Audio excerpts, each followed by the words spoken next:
नमस्कार दोस्तों। आइए आज सुनते हैं मालती जोशी जी की लिखी एक कहानी, याद ना जाए बीते दिनों की। कहानी शुरू करते हैं दोस्तों। थकान से बदन चूर चूर हो रहा था। सोचा था कि बिस्तर पर लेटते ही नींद आ जाएगी, पर कई बार अत्यधिक थकान से भी नींद भाग जाती है। वही मेरे साथ हुआ। और थकान भी क्या आज भर की थी। आज के समारोह की तैयारियां तो 15 दिन पहले से ही शुरू हो गई थी। हर जगह मुझे ही सिर देना था।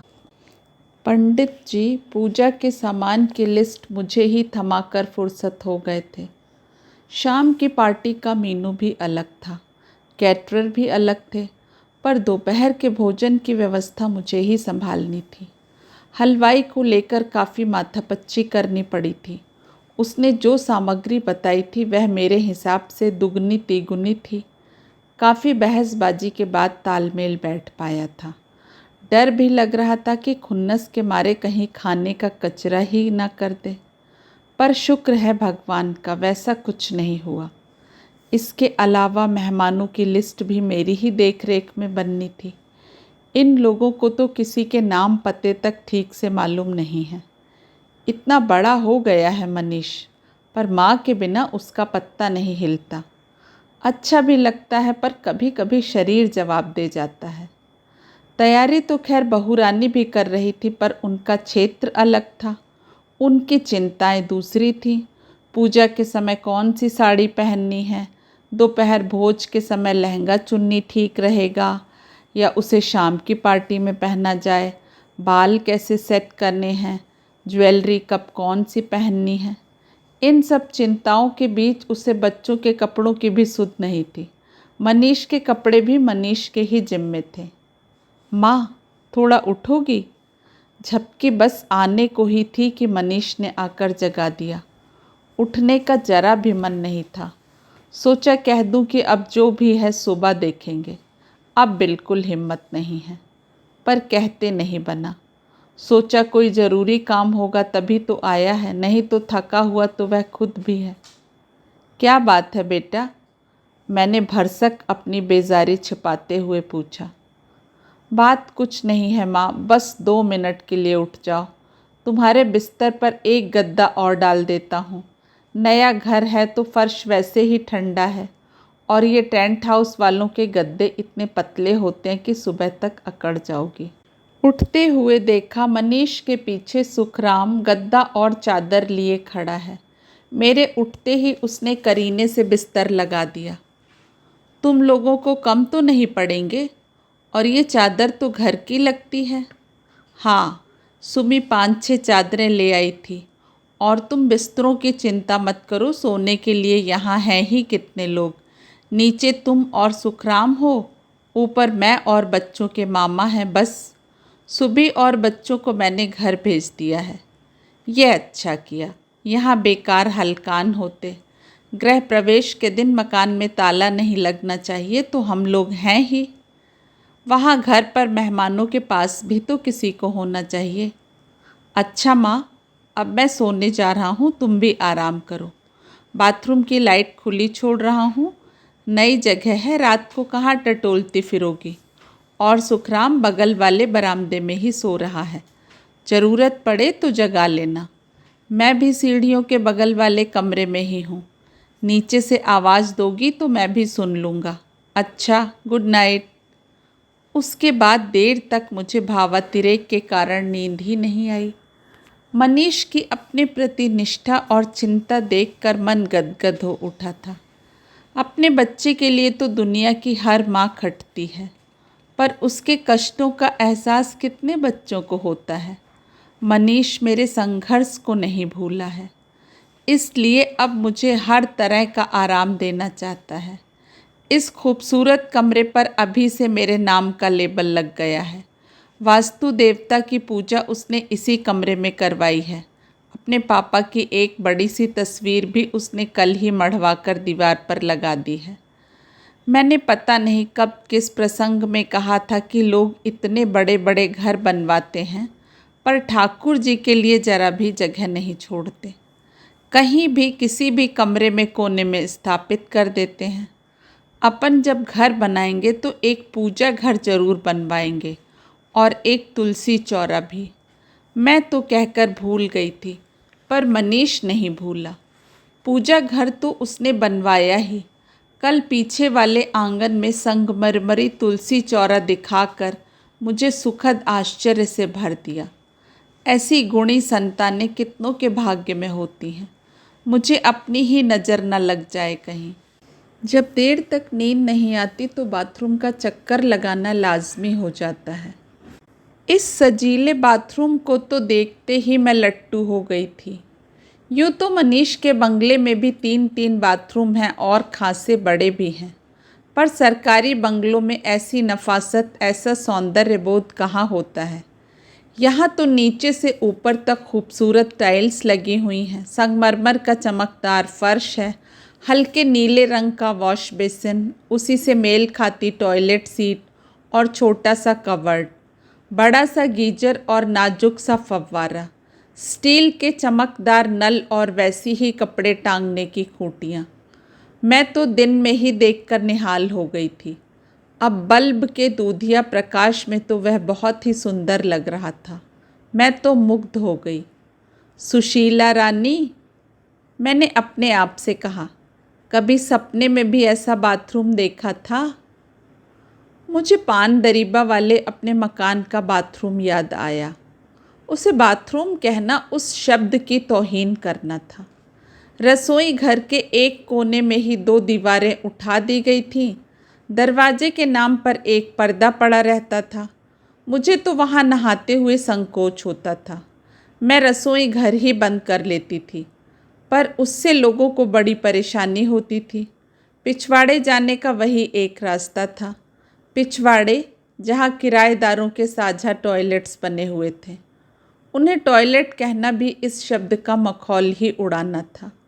खैर, इसीलिए मैं ऐन सुबह उठकर नहा लेती थी। वही आदत अब भी बनी हुई है। रेलगाड़ी के डिब्बों जैसे 3 कमरों का घर था वह। बाहर वाला कमरा बैठक भी था और स्टडी रूम भी।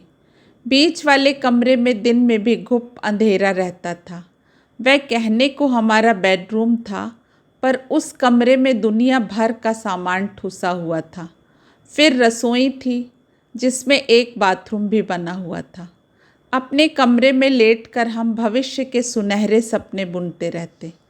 बाहर वाले कमरे में हमारा सपना किताबों से जूझता रहता। हर साल उसका रिज़ल्ट आता तो हमारी छाती गज भर की हो जाती। अरमानों की पतंग ऊंची और ऊंची उड़ने लगी। फिर एक दिन नियति की ऐसी आंधी चली कि डोर टूट गई। पतंग फट गई और भरभरा कर ज़मीन पर आ गिरी। क्षण भर को तो मैं हक्की बक्की रह गई थी। 15 साल के बच्चे के साथ इस दुनिया में मैं एकदम अकेली छूट गई थी। आघात बहुत ज़बरदस्त था। मेरे हाथ पांव एकदम सुन्न हो गए थे, पर उन्हें हिलाना भी ज़रूरी था। फिर कुछ मैंने हिम्मत बांधी, कुछ अपनों ने हाथ बटाया, कुछ बेटे ने जौहर दिखाए और ज़िंदगी की गाड़ी उस दलदल से सही सलामत बाहर निकल आई है। पान दरीबा वाला कबूतर खाना छोड़कर जिस दिन पहली बार मनीष के सरकारी क्वार्टर में प्रवेश किया, मुझे लगा जैसे मैंने मुट्ठी में आकाश भर लिया है। फिर क्वार्टर बदलते गए, उनका आकार प्रकार बदलता गया, वे बंगलों में तब्दील होते गए और आज ज़िंदगी इस खूबसूरत मुकाम पर आकर खड़ी है। सुख के शिखर पर बैठी हूँ मैं। बस मन में एक ही कसक बार बार उठती, काश वे भी साथ होते, इस सुख में उनका भी हिस्सा होता। मेरी यह कसक अक्सर शब्दों में ढल जाया करती।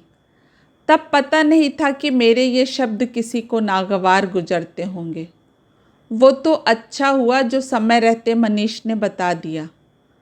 शाम को ठाकुर जी के सामने दिया बाती कर रही थी कि चपरासी ने आकर कहा, मम्मी जी, साहब बुला रहे हैं। जाकर देखा, नीली चमचमाती कार से टेक लगाए साहब ऐन गेट के सामने खड़े थे। सरकारी जीप तो अरसे से दरवाजे पर थी, पर कार पहली बार आई थी और उसके साथ खड़ा मेरा लाडला इतना सजीला, इतना रौबीला लग रहा था कि मन हुआ भीतर जाकर राई नोन ले आऊं या बहू से कहूं इसकी एक फ़ोटो खींच लो, पर उसने अवसर ही नहीं दिया। सामने वाला दरवाज़ा खोलते हुए बोला, आओ माँ, बैठो। अरे मैं ठाकुर जी के कमरे में थी, तुम्हारा संदेश मिला तो नंगे पैर ही चली आई। कोई बात नहीं, हम मंदिर ही चल रहे हैं, वहाँ वैसे भी जूते तो उतारने ही पड़ते ना। बहू को बच्चों को तो ले आते ना, पहला हक तुम्हारा, उसने दरवाज़ा बंद करते हुए कहा और दूसरी ओर से घूमकर ड्राइवर की सीट पर आकर बैठ गया। सरकारी गाड़ी में बीसियों बार बैठ चुकी थी मैं, पर अपनी गाड़ी की बात ही कुछ और होती है। पूरे रास्ते मन जैसे कुलाचे भरता रहा था। मनीष की बात कानों में शहद घोल रही थी। माँ, पहला हक तुम्हारा। क्या मुझसे ज़्यादा सौभाग्यशाली माँ दुनिया में कोई होगी? शहर से बाहर बने श्री रघुनाथ जी के मंदिर में हमने दर्शन किया, प्रसाद लिया और जैसी कि परंपरा है थोड़ी देर को सीढ़ियों पर आकर बैठ गए। मैं इतनी खुश थी कि उस खुशी को व्यक्त करने के लिए मुझे शब्द नहीं मिल रहे थे। तभी मनीष ने कहा, माँ, हम कल महाकाल चल रहे हैं। सच बेटा? मेरे तो खुशी के मारे आंसू निकल आए। ये तुमने बड़ा अच्छा सोचा बेटा। तुम्हें पता है, तुम्हारे पापा की महाकाल में अटूट श्रद्धा थी। दर्शनों का नित्य नियम था उनका। कहते थे, बड़े पुण्यों से इस नगरी का वास मिला है, इसे व्यर्थ क्यों जाने दूं। आंधी पानी में भी वे कभी नहीं रुके। मेरा तो भैया रोज का नहीं निभ पाता था। हाँ, सोमवार को मैं अवश्य जाती थी, पर अधिक मास में या श्रावण मास में भी रोज दर्शन कर लेती थी। घर गृहस्थी संभाल कर बस इतना ही हो पाता था। यादों का एक रेला सा चला आया था और उसमें बहकर मैं बोलती ही चली जा रही थी। बड़ी देर बाद मुझे भान हुआ कि मनीष एकदम चुप बैठा हुआ है। इस बीच उसने एक बार भी मुंह नहीं खोला था। पता नहीं वह मेरी बात भी सुन रहा था या नहीं। मैं एकदम चुप हो गई। मेरे चुप होते ही बोला, माँ, एक बात कहूँ, बुरा तो नहीं मानोगी? बोलो। कल हम लोग महाकालेश्वर चल रहे हैं। मुझे मालूम है कि पापा की उनमें अटूट श्रद्धा थी, इसीलिए मैंने यह प्रोग्राम बनाया है। पर कल तुम एक बार भी पापा का या उनकी श्रद्धा का जिक्र नहीं करोगी। क्यों? क्योंकि सबको उन पुरानी बातों में इंटरेस्ट नहीं होता। सबको मतलब बहू को, यही समझ लो। उसका अगर मूड खराब हो गया तो सारे प्रोग्राम की किरकिरी हो जाएगी। पर उसका मूड क्यों खराब होगा? हो जाता है माँ। तुम्हें हर बात में पापा की याद आती है और उसे कोफ्त होती है। इसीलिए उसने पापा की फेवरेट डिशेस बनाना भी छोड़ दिया है। कहती है, मम्मी बस उन्हीं की पुरानी बातों को लेकर बैठ जाती हैं। मेरे किए कराए पर पानी फिर जाता है। पर उनमें से कई चीज़ें तो तुम्हें भी अच्छी लगती हैं, पर अब वह उनका नाम भी नहीं लेने देती। घर में शांति रखने के लिए मैं भी उनके लिए इसरार नहीं करता। लौटते समय मैं एकदम चुप थी। घर से चलते समय मनीष ने कहा था, माँ, गाड़ी में बैठने का पहला हक तुम्हारा बनता है। मैं पागल उन शब्दों को सच समझ बैठी थी और हुलस रही थी। अब समझ में आया कि मनीष मुझे अकेले में यह हिदायत देना चाहता था, इसीलिए घुमाने का यह प्रपंच रचा गया। सोचकर मन एकदम उदास हो गया। मनीष की बातों को मन में दोहराते हुए याद आया कि घर में कब से तो भरवा करेले, चने का साग, कटहल की तरीदार सब्जी, लौकी का हलवा और गन्ने की रसखीर नहीं बनी है। ये चीज़ें जब भी बनती थी मनीष के पापा की याद आ ही जाती थी। उन्हें याद करना क्या इतना बड़ा गुनाह हो गया कि घर में वे चीज़ें ही वर्जित हो गईं। एक दिन बहू रानी को ऊन और सलाइयों के साथ देखा तो आश्चर्य हुआ। उसने बताया कि मनीष को बर्थडे पर सरप्राइज़ गिफ्ट देना चाहती है। मुझे पुरानी बातें याद आ गईं। मैंने कहा कि मैं भी तुम्हारे पापा को हर जन्मदिन पर स्वेटर बनाकर देती थी। कम से कम दर्जन भर तो होंगे ही। उन्हीं के सहारे तो मनीष ने कॉलेज के दिन काटे हैं। नए बनाने की तब गुंजाइश ही कहाँ थी। इस बात को मुश्किल से 4 दिन बीते होंगे कि मैंने देखा माली, रसोइयाँ, चपरासी सब मेरे बनाए स्वेटर पहने घूम रहे हैं। एक स्वेटर मेहरी के पति को भी उपहार में मिला था। मेरी आंखों में उग आए अनगिनत प्रश्नों के उत्तर में बहू रानी ने कहा था, यूं ही अलमारी में पड़े पड़े धूल खा रहे थे, अब लोग पहनकर कम से कम दुआ तो देंगे। मनीष का स्वेटर भी ठंडे बस्ते में चला गया था एक बार। मैंने हिम्मत करके कहा भी था कि तुमसे ना हो रहा हो तो मुझे दे दो, मैं बना दूंगी। तो बोली, मम्मी जी आजकल हाथ से बने स्वेटर कौन पहनता है, बेकार आँख फोड़ने से फ़ायदा। टीवी पर कोई पुरानी फिल्म आ रही होती और मेरे मुंह से निकल जाता कि पापा इस फिल्म के दीवाने थे, कम से कम 8 बार तो देखी होगी। बस इतना सुनना होता कि फिल्म एकदम बोरिंग लगने लगती और चैनल बदल दिया जाता। मनीष की बिटिया के लिए मैंने वह नाम सुझाया था जो हमने अपनी बेटी के लिए सोच रखा था। सिर्फ इसी कारण वह नाम निरस्त कर दिया गया। मनीष का बेटा बहुत अच्छा गाता है। एक दिन मैंने कह दिया था कि यह भी अपने दादाजी की तरह सुरीला है। वे तो परिस्थितिवश सीख नहीं पाए, पर इसे ज़रूर सिखाना। बस फौरन उसके गाने पर बैन लग गया, क्योंकि गाने बजाने से किसी का पेट नहीं भरता, पढ़ाई का हर्ज होता है सो अलग। गाड़ी में बैठे बैठे ऐसी कितनी बातें मुझे याद आ रही थी और उनका अर्थ समझ में आ रहा था। इस बात को अब 4 साल बीत गए हैं। अब मैंने अपने मन को एकदम अनुशासित कर लिया है। किसी भी प्रसंग में उनका नाम नहीं लेती। ये आदत डालने में मुझे बहुत श्रम करना पड़ा है, पर बेटे की खुशी के लिए, घर की सुख शांति के लिए यह ज़रूरी था। आज सुबह से कितनी बार तो उनकी याद आई होगी, पर मैंने मन को ताकीद कर रखी थी, एक बार भी उनका नाम ज़बान पर नहीं आने दिया। मेरी बहन ने, मेरी देवरानी ने एक आध बार जिक्र छेड़ने की कोशिश भी की, पर मैंने ही तूल नहीं दिया।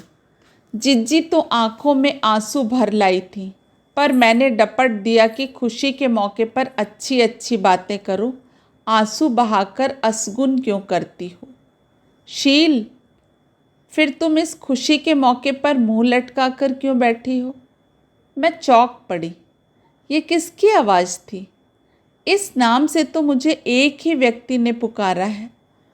दुनिया जहान के लिए मैं सुशीला थी, पर उनके लिए सिर्फ शील। इतनी उदास क्यों हो शील, आज तो तुझे बहुत खुश होना चाहिए। फिर वही आवाज़। अब तो कोई संदेह ही ना रहा। वही स्वर, वही परिचित देहगंध, वही पुलक भरी छुअन। परसों बाद मेरी सुध ली है और पूछ रहे हैं इतनी उदास क्यों हो। अब जिंदगी में उदासी के सिवा बचा ही क्या है। मेरी सारी खुशियां तो आपके साथ ही चली गईं। मैंने मुंह फुलाकर कहा। ऐसा नहीं कहते शील, मनीष सुनेगा तो उसे कितना दुख होगा। मैंने तुम्हें कौन सी खुशियां दी हैं, बस अभाव ही अभाव तो दिए हैं। हाँ, हीरे जैसा एक बेटा ज़रूर दिया था। आज उसी बेटे ने दुनिया भर का वैभव तुम्हारे चरणों में लाकर डाल दिया है। मैंने तो तुम्हें किराए का दड़बा ही दिया था। इस बेटे की बदौलत आज तुम इस महल नुमा कोठी में अपने घर में बैठी हो। वाह रे अपना घर, जहाँ आदमी को अपने मन की बात भी कहने की सुविधा नहीं है। अपना घर ऐसा होता है। और अपने मन की बात क्या इस तरह जिस तिस से कही जाती है। मन की बात सिर्फ अपनों से कही जाती है और अपनों ने तुम्हें कभी रोका नहीं। कहो, क्या कहना है। मेरा मन तो लबालब भरा हुआ था, जरा सा इशारा पाते ही छलक पड़ा। मैं खुद नहीं जानती थी कि मेरे मन में इतनी शिकायतें, इतने उल्हाने, मोह भंग की इतनी कहानियां दबी पड़ी हैं। छाती पर इतने दिनों तक जैसे एक शिलाखंड सा रखा हुआ था, उसके जरा सा हटते ही पानी जैसे निर्बाध गति से बह निकला था। एक एक शब्द के साथ मैं हल्की होती जा रही थी। बड़ी देर बाद मुझे भान हुआ कि सिर्फ मैं ही बोले चली जा रही हूँ। दूसरी ओर से ना तो कोई प्रतिक्रिया आ रही है, ना उत्तर। सो गए क्या? ना, कोई उत्तर नहीं। अब ना तो वह गंध ही थी, ना छुअन। मैंने उन्हें टटोलने के लिए जो हाथ बढ़ाया तो तड़ से किसी सख्त चीज से जा टकराया। पूरा हाथ झनझना उठा। दर्द से मैं बिलबिला उठी। दूसरे हाथ से अपनी चोट खाई हथेली को सहलाते हुए मैंने अपने चारों ओर देखा और मैं वर्तमान में लौट आई। मैं अपने बिस्तर पर लेटी हुई थी और नींद में मेरा हाथ दीवार से जा टकराया था। मैं इस समय अपने नए घर के उस कमरे में थी जहाँ वास्तु देवता की पूजा हुई थी। पूजा स्थल पर अखंड दीपक अब भी जल रहा था और प्रकाश का एक घेरा सा बन रहा था। बाथरूम के अधखुले दरवाजे के बल्ब से दूधिया रोशनी छन छन कर आ रही थी। यह गंगा जमनी प्रकाश दीवार पर लगी तस्वीर में प्रतिबिंबित होकर अजीब सा भ्रमजाल उत्पन्न कर रहा था। उसके बाद नींद आने का प्रश्न ही नहीं था। बिस्तर पर दम साधे मैं पौ फटने की प्रतीक्षा करती रही। चाय की तलब को मैंने बड़ी मुश्किल से रोका। सोचा रसोई में खटर पटर करूंगी तो बेचारा सुखराम जाग जाएगा। सो उठकर सीधे नहाने चली गई। नहाकर निकली तो पिछवाड़े आंगन में तुलसी चौरे के पास खड़ी हो गई। माली ने कल ही उसमें एक नन्हा सा बिरवा रोपा था। उसे प्रणाम करते हुए मैंने कहा, तुलसी महारानी, इस घर को हमेशा हंसता खेलता रखना। दुख की छाया भी इसे छू ना पाए। मैं आंख मूंद कर प्रार्थना कर रही थी कि लगा पीछे कोई आकर खड़ा हो गया है। मैंने मन ही मन कहा, श्रीमान, रात के अंधेरे में तो आप मुझे बेवकूफ़ बना गए, पर दिन के उजाले में भी चली जाऊं ऐसी बेवकूफ़ नहीं हूं मैं। सोच लिया था पीछे मुड़कर नहीं देखूंगी, पर ज़्यादा देर तक अपने को रोक नहीं सकी। पलट कर देखा और मुन्ना, तूने तो मुझे चौंका ही दिया रे। पता नहीं कितने दिनों बाद यह नाम जबान पर आया था। उसकी शादी के बाद बड़ी मुश्किल से मनीष कहने की आदत डाली थी, क्योंकि बहू को मुन्ना संबोधन नागवार गुजरता था। तुम बड़ी जल्दी उठ गई माँ। मेरी तो रोज़ की आदत है, पर तुम क्यों मुंह अंधेरे जाग गए? आज तो छुट्टी है ना, थोड़ा और सो लेते। कल रात नींद ही नहीं आई माँ।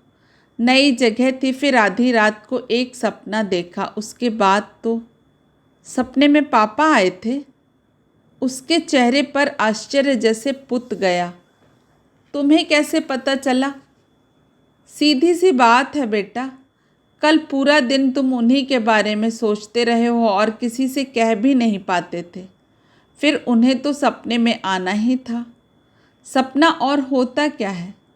हमारी भावनाएं ही तो आकार ग्रहण कर सपना बन जाती हैं। तुम सच कह रही हो माँ। कल दिन भर मैं पापा के बारे में ही सोचता रहा था। काश वो आज आपके साथ होते तो कितना खुश होते। कहते उसका गला एकदम भीग उठा था। पापा बहुत खुश हैं बेटा, मैंने उसका सिर सहलाते हुए कहा, और आशीर्वाद के रूप में हमेशा तुम्हारे साथ हैं। सच माँ? और उसने मेरे दोनों हाथ थाम लिए। उस क्षण हम दोनों की आंखें भीग रही थीं। भोर की उस पावन बेला में हम माँ बेटे एक मन होकर दिवंगत आत्मा को मौन श्रद्धांजलि अर्पण कर रहे थे। दोस्तों, आशा करती हूँ कहानी आपको पसंद आई होगी। कल फिर मिलेंगे एक नई कहानी के साथ। आपका समय शुभ हो। नमस्कार।